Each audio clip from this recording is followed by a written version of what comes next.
ആറ്റുകാൽ ക്ഷേത്രത്തിന്റെ മുൻവശത്താണുള്ളത്.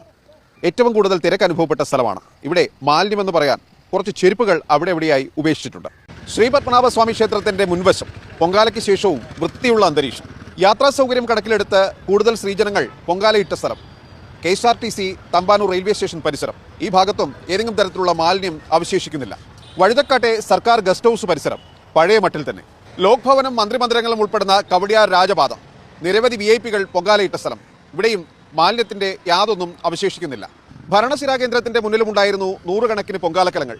പൊങ്കാല കഴിഞ്ഞു രാത്രിയിൽ കോർപ്പറേഷന്റെ നേതൃത്വത്തിൽ ആദ്യം റോഡ് കഴുകി വൃത്തിയാക്കിയത് സെക്രട്ടേറിയറ്റിന് മുന്നിലായിരുന്നു. ആറ്റുകാൽ പൊങ്കാലയ്ക്ക് ശേഷം ഇടറോഡുകളിൽ നിന്നും ശേഖരിച്ച മാലിന്യം കോർപ്പറേഷന്റെ വാഹനത്തിൽ കൊണ്ടുപോകുന്ന കാഴ്ചയാണ്. അതായത് ആദ്യഘട്ടത്തിൽ പ്രധാന റോഡുകളിൽ നിന്ന് അല്ലാതെ ഇടറോഡുകളിൽ നിന്ന് പൂർണ്ണമായി മാലിന്യം നീക്കം ചെയ്യാൻ കോർപ്പറേഷന് കഴിഞ്ഞിരുന്നില്ല.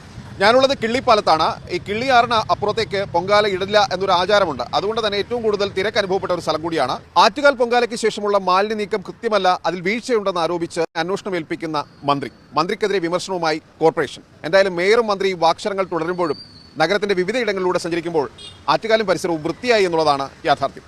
ആറ്റുകാലിൽ നിന്നും BL അരുൺ, മനോരമ ന്യൂസ്.